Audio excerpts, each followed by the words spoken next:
Bill Haltom. I'm with a firm called Lewis Thomason. Some of you are familiar with that firm. Appreciate the jury and Damien Corner being over here.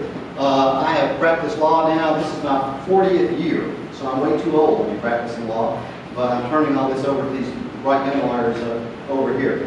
The weather outside feels like football season, doesn't it? And big UCLA Memphis game this weekend, and my volunteers playing the Florida Gators in the Swamp this weekend. I don't know who the Tide's going to beat this weekend, Matt. I'm sure they're going to beat somebody this week.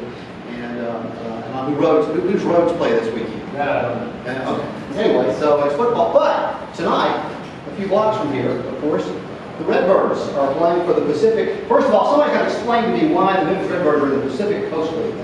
For 17 years, I've tried to figure that one out. But we're playing the Pacific Coast League Championship tonight against El Paso. If you can't go tonight, there's a day game tomorrow, which is really cool, at noon tomorrow. And hopefully, with the exception of the fact that the Cardinals up the road keep taking our players because they want to win something called the National League Pennant. We lost another player last night but they're really just one team. It's very exciting to follow the Redbirds. Now, and that brings us to our topic for today, which I do want to start off talking about baseball. I want to talk today about the topic civil litigation, why nice lawyers don't finish last. And I want to start to see if anybody recognizes this person right here, if I get the clicker to work. See if anybody will recognize. All right, here I go. You know, y'all know I always have these problems. Every time I'm in court, I can't, well, I just used it a few minutes ago. There you go. I just clicked the wrong button there. Anybody recognize this guy? Leo DeRocher. Leo DeRocher was the famous manager for a number of teams, most memorably the 1969 Chicago Cubs, who until last year came closer than any Chicago Cubs team to winning a pennant. And DeRocher was a very controversial manager, a very tough-talking guy. And he had a famous phrase. Do you remember the phrase that Leo DeRocher was famous for? Leo DeRocher said, "Nice guys finish last." He believed in playing with your cleats out. He believed in playing tough. He believed in playing dirty. He thought that's the way you win a baseball game. What I want to start off with you to say today is this. Leo DeRocher obviously was a great baseball player. He was obviously a very effective baseball manager. I don't think he would have been a very good lawyer, okay? Because I firmly believe that when it comes to, I'm not even sure about baseball, but when it comes to being a lawyer, when it comes to counseling people, when it comes to trying to work out conflicts, when it comes to trying to win a trial, when it comes to trying to win an appeal, nice guys don't finish last. Nice guys, in fact, I believe, nice guys and nice women are the most successful lawyers that we have. And I want to talk to you today about two things. Ethics, because you want to get an ethics out, right? Okay. And we're going to talk about the ethical responsibilities we have about being, quote, nice lawyers and what that really means.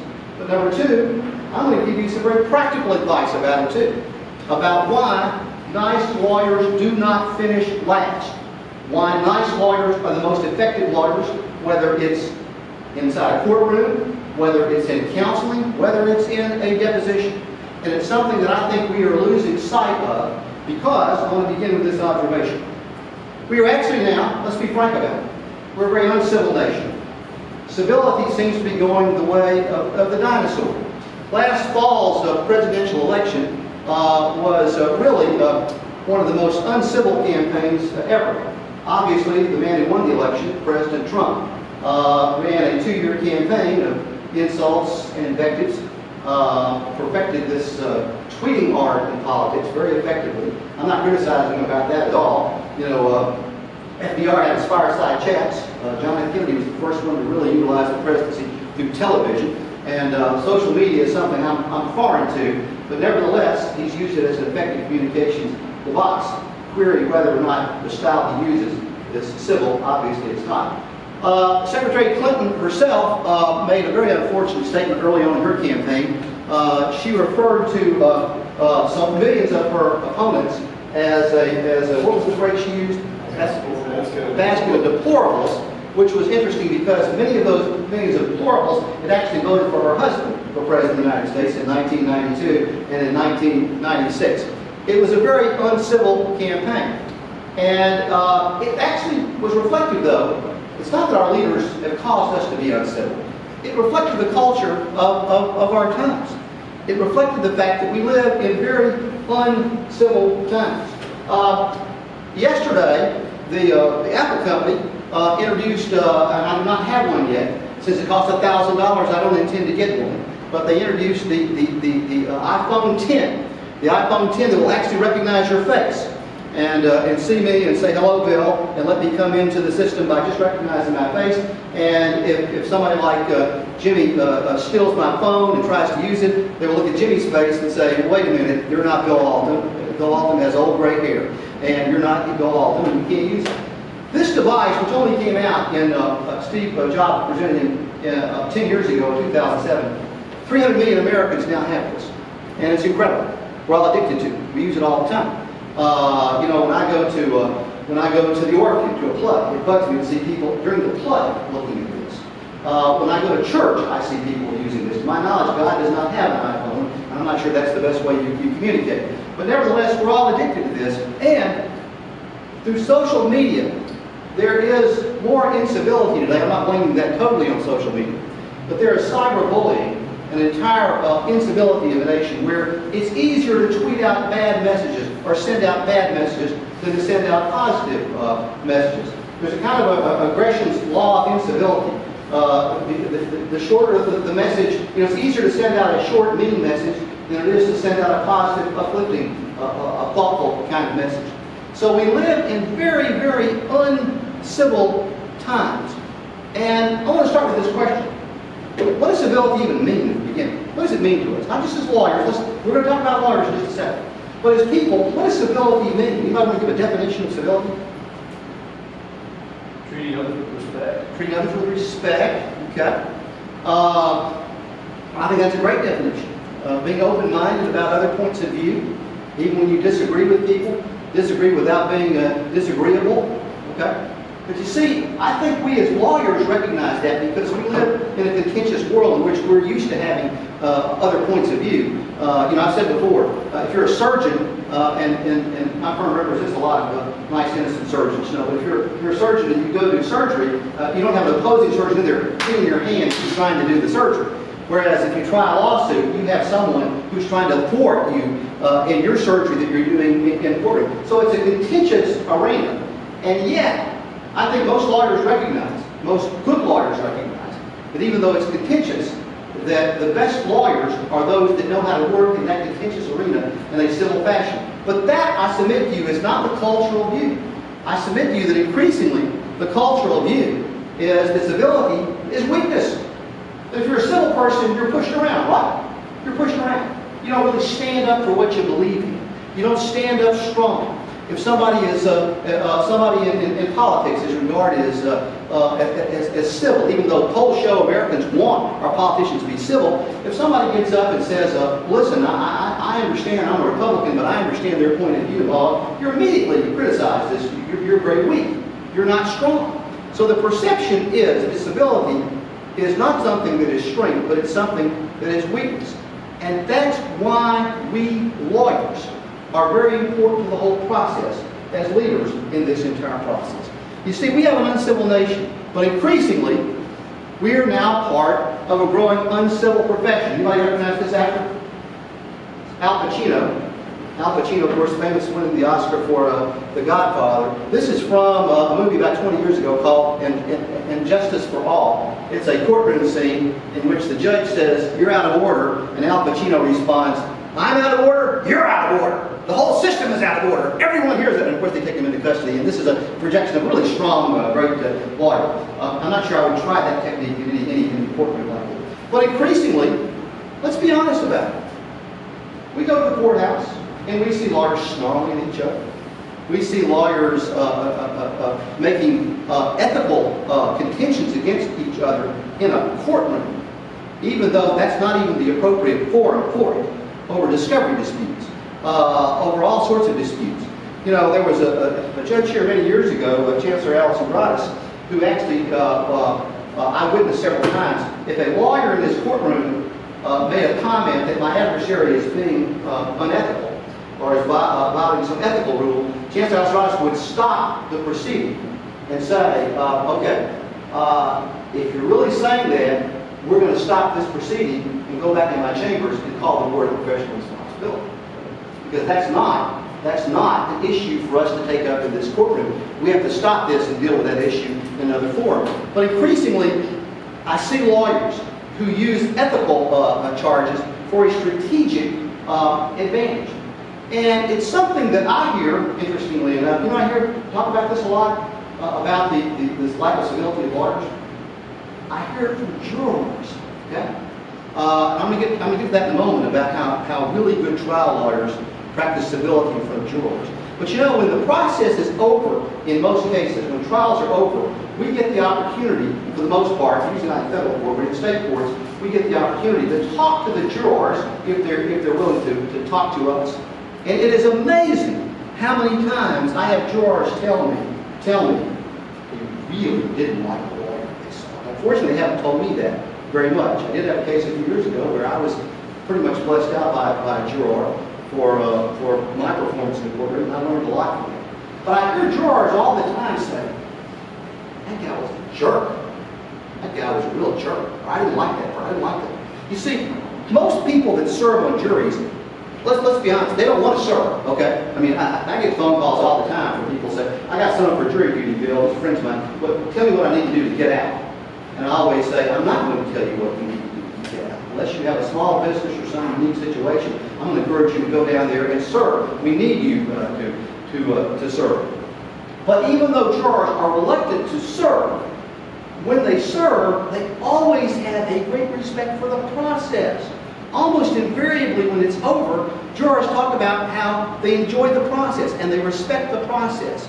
But you see, they respect the lawyers in the courtroom who are a part of a respectful process. They respect the judge, and they respect the lawyers who are obviously working well with the judge. One thing you notice about jury trials, any of you involved in jury trials, jurors notice everything. Okay? They notice everything.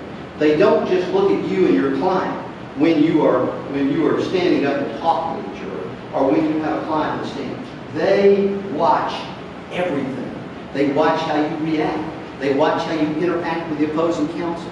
They watch how you talk with the court. Okay? They watch how you cross-examine, how you put on your proof, and how you cross-examine the opposing proof. And if you are not civil, most of the time, they're not going to have a lot of respect for the process. And we'll talk some more about that in a minute. So we have an increasingly uncivil profession. Now, I want to start with this. Let's start with a bigger idea. Why is civility important? Civility, of course, comes from the word civilization. Okay? Civility is, in fact, the cornerstone concept of democracy. E pluribus unum. We live in a diverse nation, a diverse society, in which our whole system, our whole constitutional system, is designed about people working together and living together and resolving issues together. It is a crucial concept that we cannot lose sight of. And civility is a cornerstone concept of the American legal profession. Now this is interesting, okay? Let's be very candid about this. We are in a profession that is, by its very definition, is about conflict, okay? It is about either structuring relationships to avoid conflict, or if you have a conflict and you haven't been able to avoid it, to resolve that conflict. Either resolve that conflict through settlement discussions, resolve that conflict through mediation, or ultimately, if you have to, resolve that conflict through a trial. But civility is at the cornerstone of the entire legal system. I want to read to you a definition. I'm going to tell you in a moment who is the author of this definition. But it is probably the best definition I have ever heard of the rule of law and what our legal system actually means. And in a moment, I'll tell you who said this. But here's the quote.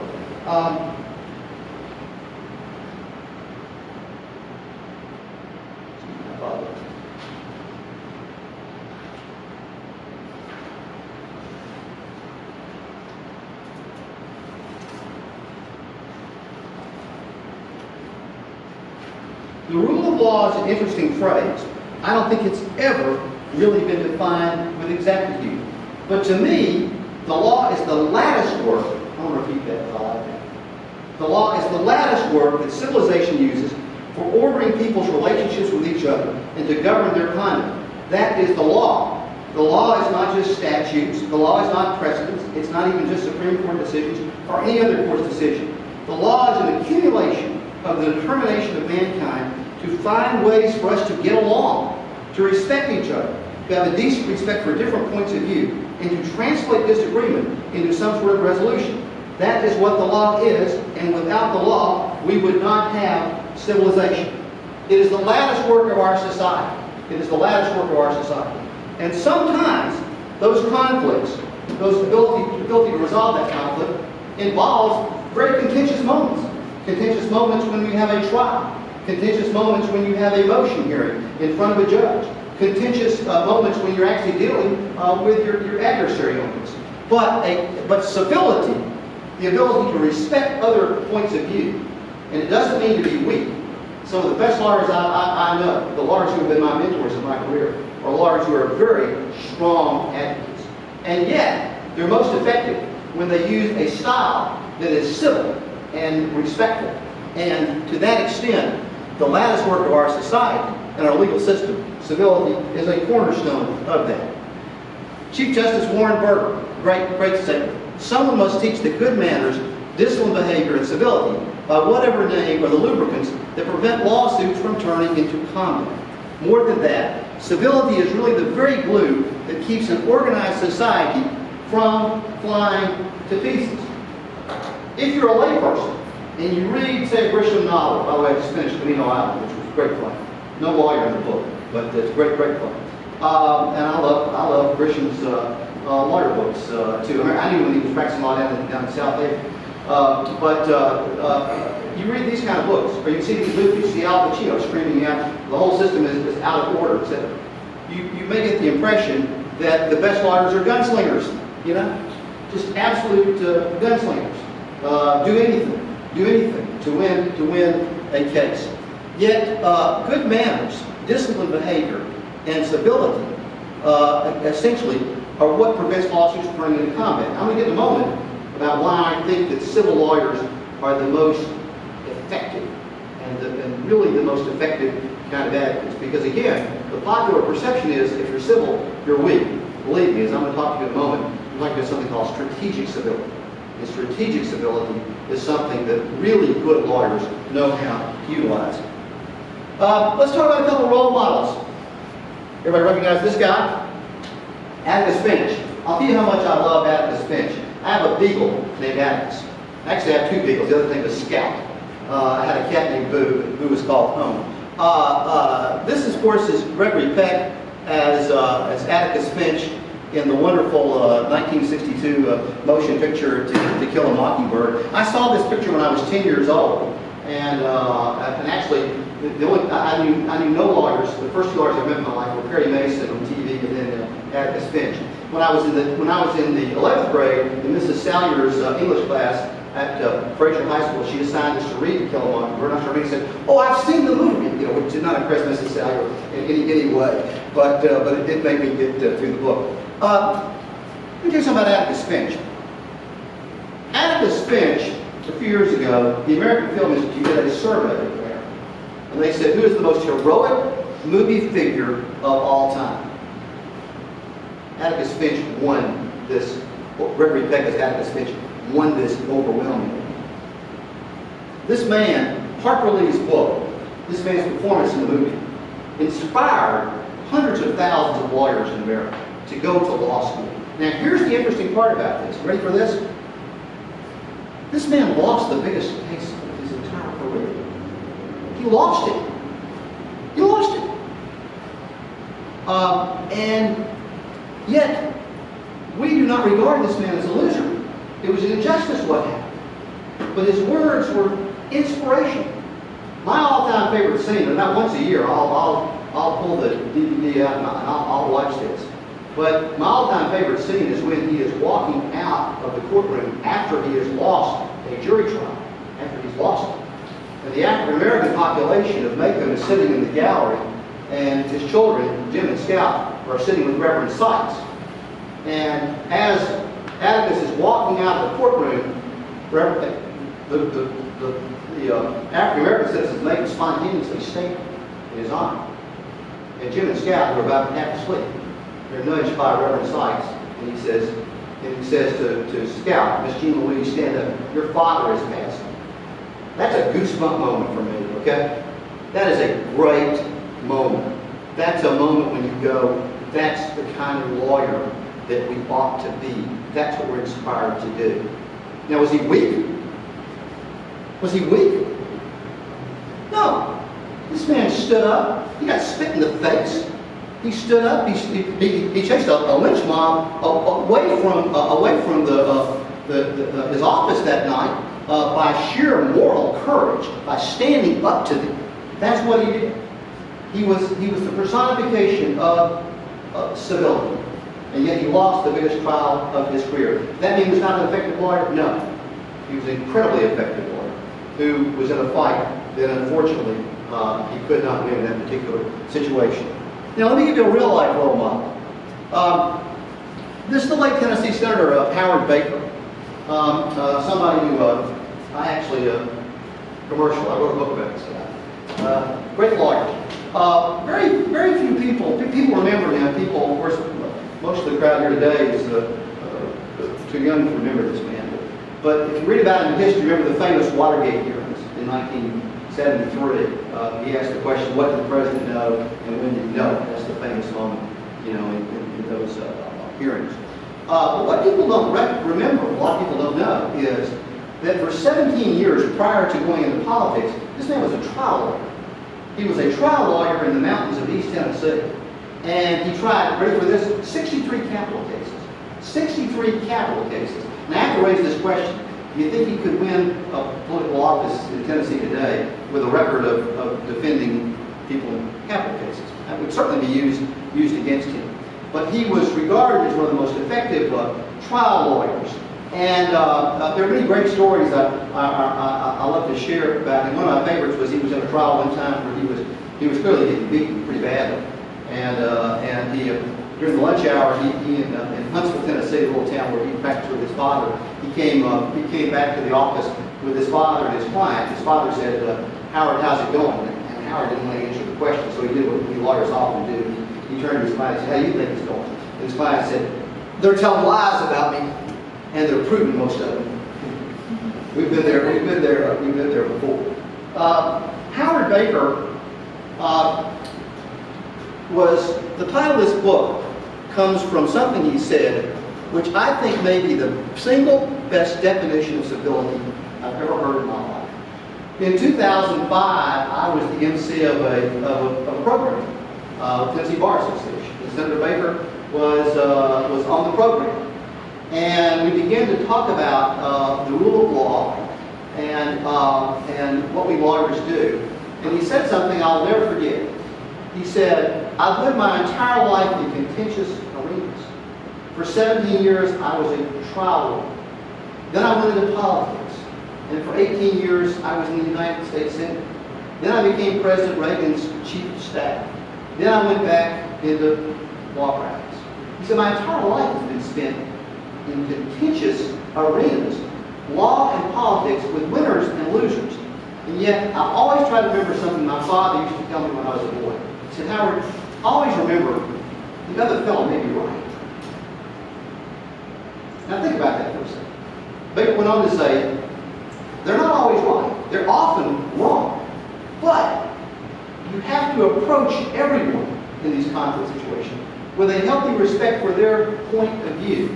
He once said, I think the definition of leadership is to be an eloquent listener. When he was majority leader of the United States Senate, he had a process that he utilized. It worked like this. And unfortunately, I don't think the last two majority leaders, either Harry Reid or Mitch McConnell, have done this as far as I know. He would bring in 20 or so senators, Democrats and Republicans, into his office, in the leader's office, around this mahogany table, the same table where his father-in-law, Everett Dirksen, in the 1960s had been Senate Minority Leader, and where he and President Lyndon Johnson, Dirksen was a conservative Republican, Johnson, of course, was a liberal Democrat, where they actually sat at that table and worked out the major civil rights legislation from 1957 to 1964. He would sit them around this table, and he was a lawyer, he had a legal pad and a pencil. And he would say, here's the issue that's coming up. Let's go around the room. I want each of you to tell me what you think about it. And he would take prolific notes. He wouldn't say at the beginning, this is what we're going to do. Here's the answer. He wouldn't do that. He would say, I want to hear from you. He would take prolific notes. When the meeting was over, when everybody had heard from him, he would read from the notes and summarize what he heard everybody saying. And as one senator famously said, when Howard read it back, it sounded better than what any of us had said. And he actually managed to bring people together. At one famous meeting, Senator Jesse Helms, the most conservative member of the United States Senate, was seated next to Senator Lowell Weicker when they had liberal Republicans back then. He was a liberal Republican. And Senator Weicker and Jesse Helms could not have been on the opposite ends of the spectrum. And at the end of the meeting, Baker convinced both of them to take the same position on a bill that was coming up. When they left the majority leader's office, Weicker turned to Jesse Helms and said, what the hell just happened?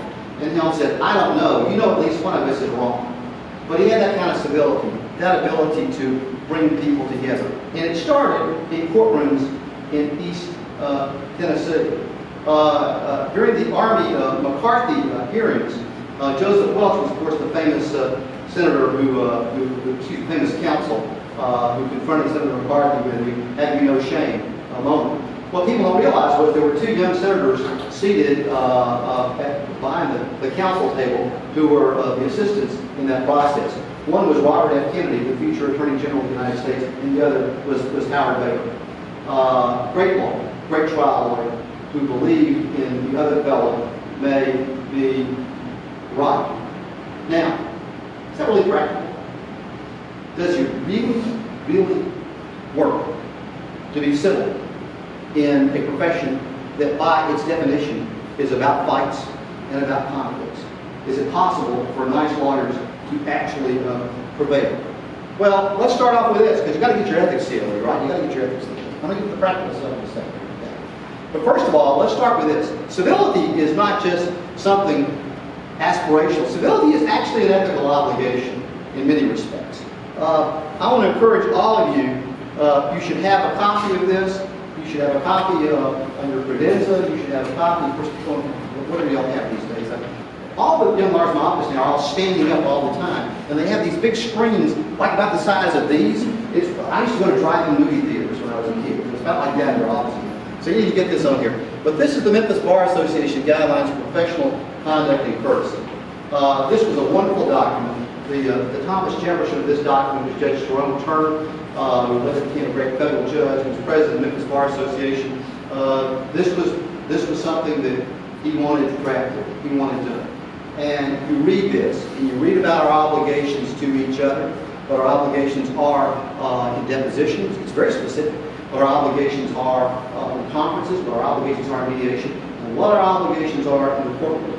And I submit to you, if you read this, you see, first of all, what we're supposed to be about in this contentious agreement. But let's get practical. Okay? Obviously, we're supposed to do what's right. We're supposed to be nice. Does it really work? Does it really work? I mean, you know, we watch lawyers on, well, Matt Lawyer's a nice guy, you know, but you watch these lawyers on TV and the movies. The tough guys are the winners, right? They're the winners. They're the winners. You know, it's Tom Cruise, you know, get Colonel Jessup. You can't handle the truth. You know, the tough guys seem to be the winners, and the little gals that are weak, they're just pushed around. Now, before I talk specifically about this, I want you to play a little exercise with you. Okay?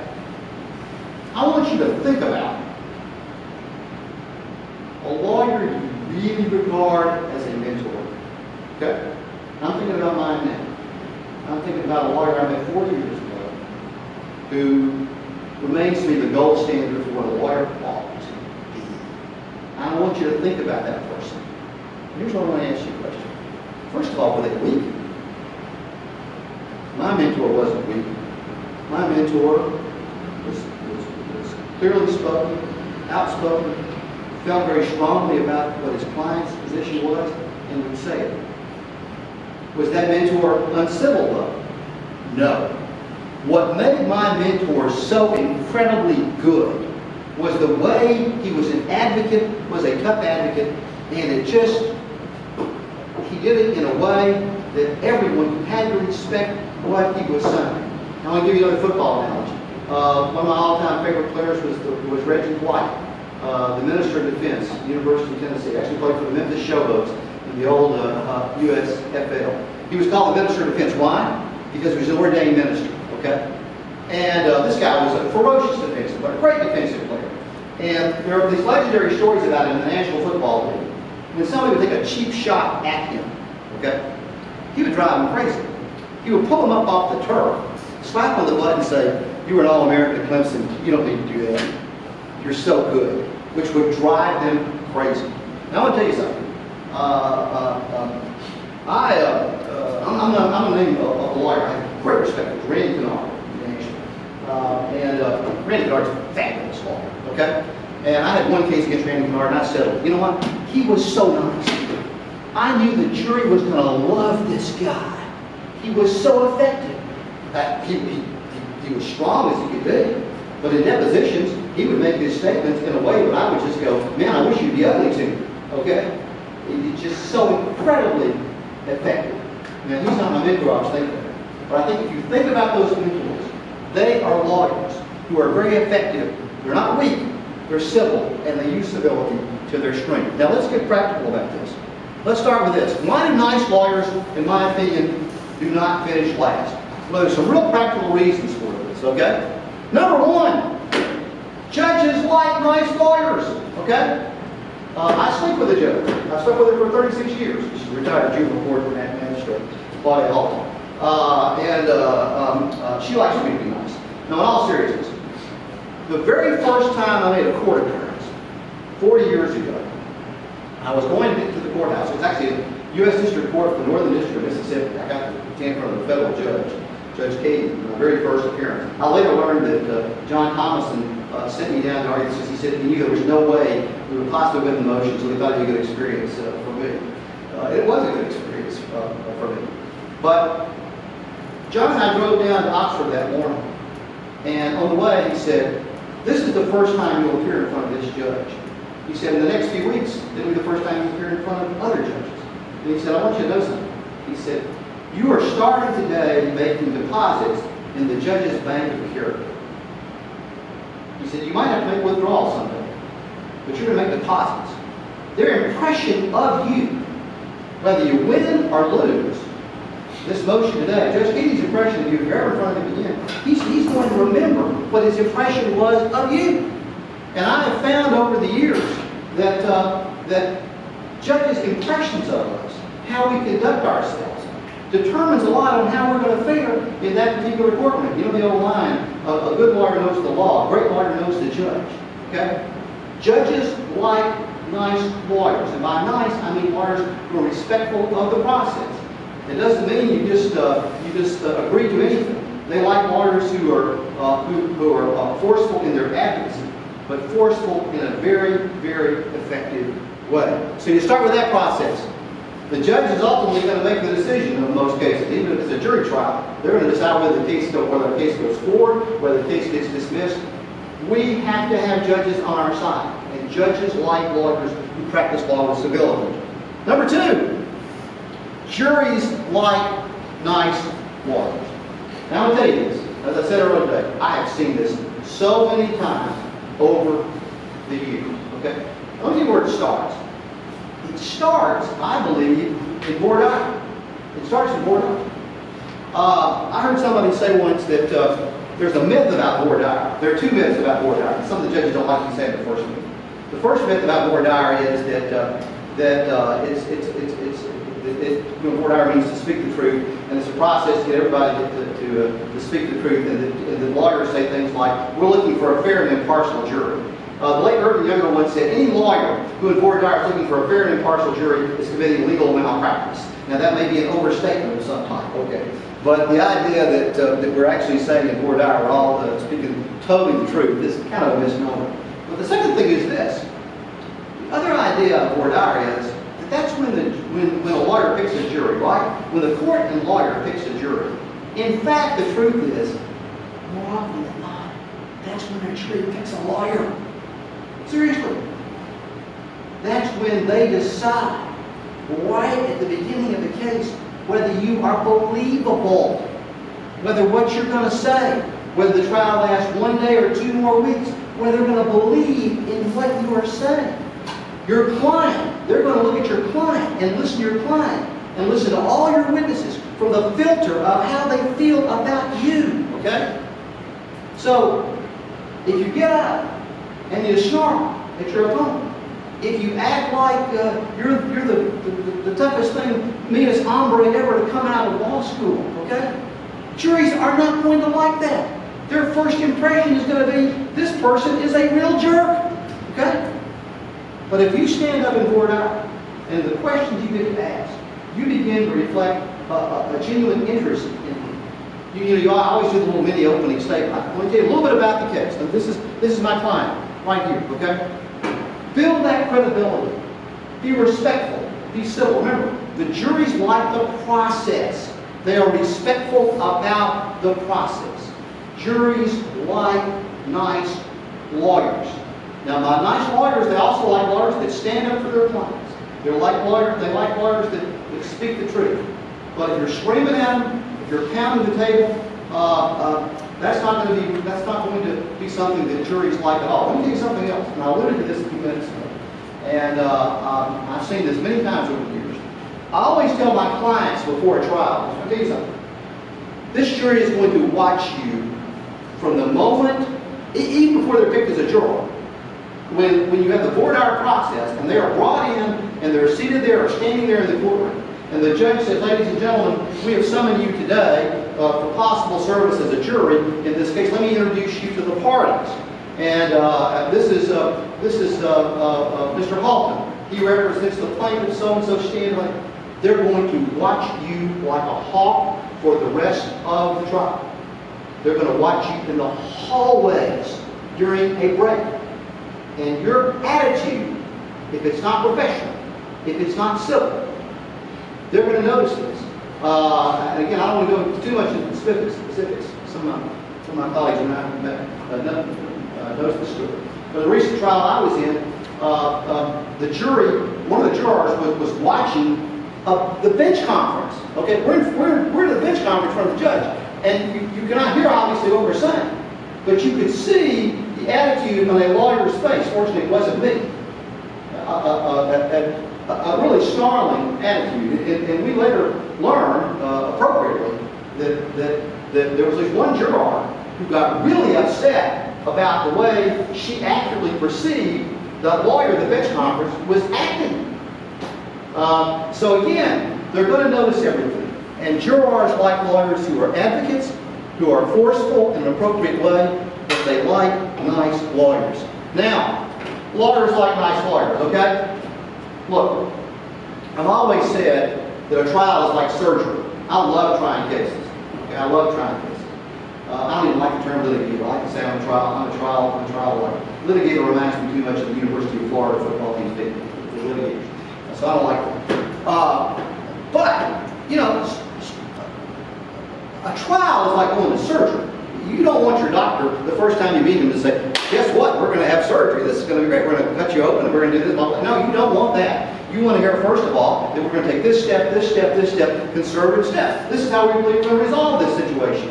If we have to have surgery, we have surgery. The same is true for what you and I do in conflict resolution as well. And for the most part, what we want to strive to do, not that we settle all the cases, but come out with some kind of appropriate resolution when we can. And we can't always do it. Sometimes we have to go through it. But you know something? The process of working with other lawyers to resolve a situation is a situation where lawyers like other nice lawyers. I'm a Rule 31 mediator, and one of my little rules as a mediator is I don't allow opening statement in mediations. And the reason I don't allow opening statements in mediations is because I have seen mediation get cratered by an opening statement. Okay?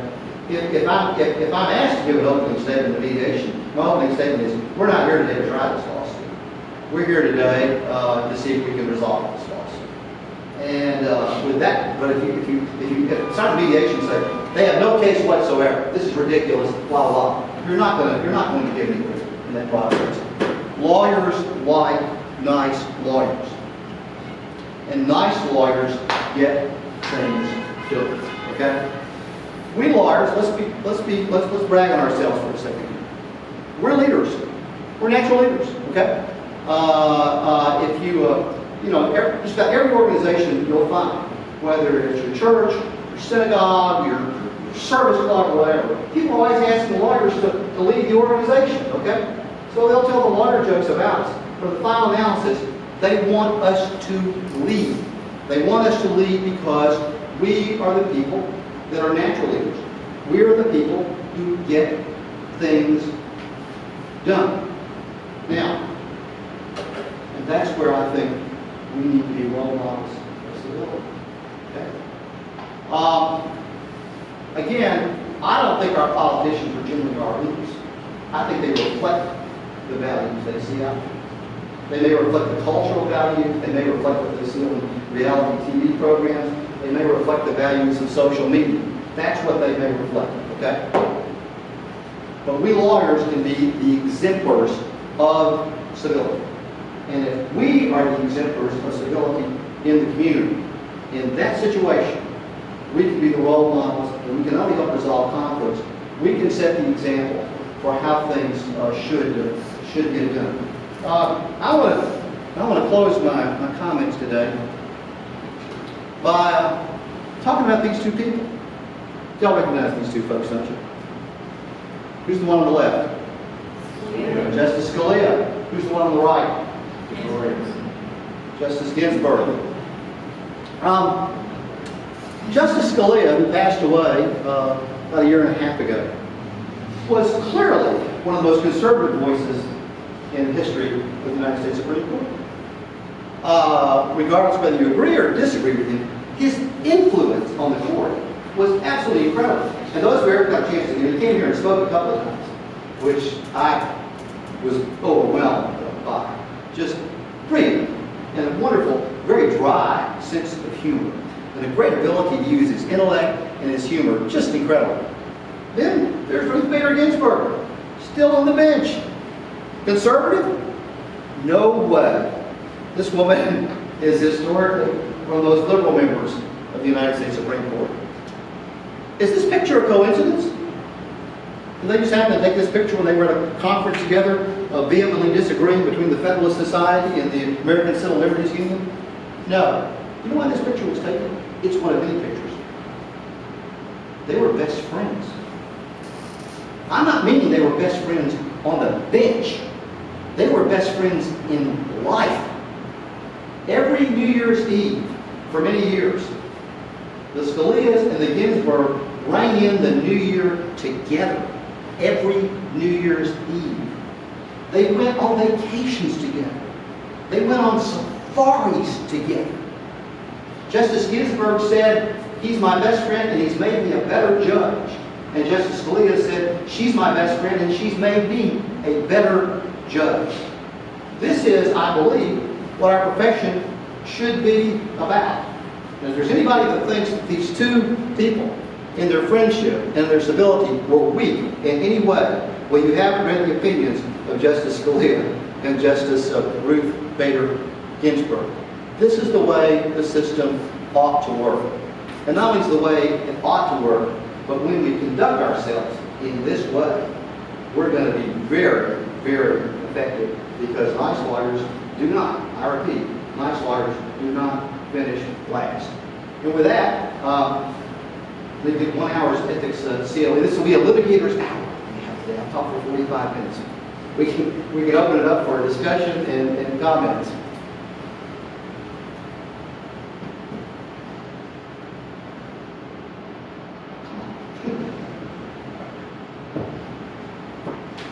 I mean, seriously, there may be some disagreement about this. You may, I mean, question about, what does it actually mean to be civil? I mean, I'm not holding myself as a role model, but those who tried case with me know that I can be pretty outspoken in court.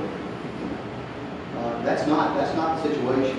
And like I say, I had a juror tell me a few years ago I was way too outspoken. What do you attribute the lack of civility? That's a very good question. I do think that there probably isn't as much mentoring going on as happened when I started.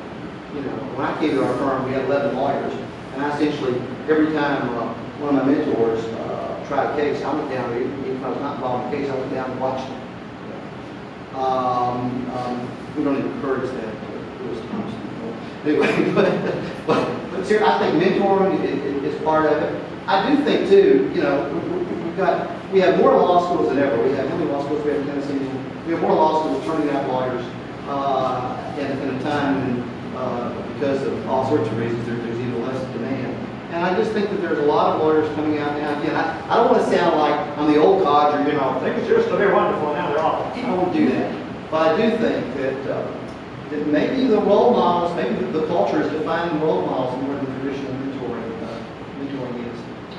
Do you have any thoughts about that? I think there's a lack of humility. That's a very good point. Yeah. Everybody comes out, I say, that's very general. Yeah. A lot of people have, they think too high of themselves. Yeah. But that carries over to, I'm the biggest, baddest Yeah. guy in the world, That's carry over and push that. That's really interesting. I'm a big fan of Jane Pauley, who was the CBS Sunday Morning Show. I remember when she used to do the Today Show years ago, and she's from Indiana. She once said, in Indiana, the only thing you can brag about is being humble. No, I hear what you're saying. You know, it's interesting. There's a lot. We lawyers carry a lot of pride with us. A lot of pride with us. And that's a big, heavy burden to carry. I mean, you know, I think civil people have self-deprecating sense of humor, and also are more willing to say, you know, I made something totally wrong. And I think that's part of it. I think it's hard to do that, and it's hard. Listen, it's when you're my young colleagues here know how badly I want to win, and so I'm not holding myself up as some role model about it. I'm not saying it doesn't make any difference whether you win or lose. It's how you play the game. Adolph Rupp once famously said, if that's true, why the hell they have a scoreboard? You know, but I think we carry a lot of pride with us. When I lost a big case a few years ago, I'll never forget one of my colleagues. I was very impressed about it. One of my colleagues said something I'll never forget. She said, you know, when we win, we strut around the office like Tarzan and say, this is what I did. She said, and when we lose, we take it all personally. She said, you know, most of the time, we win, we've got a really good client and a really good case. And when we lose, we don't have such a great client. The point is, we should have some humility about the process. Win or lose. But thank you, I appreciate it. Other comments, other questions? Yeah. You know, a man should never wear a hat indoors, you know. But I'll defend the doors.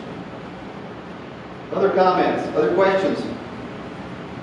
I would agree that everyone got an hour today, and I've enjoyed being with you. Go Redbirds tonight, whatever football team you're pulling for this weekend, and go whoever they are. Okay. Thank you very much.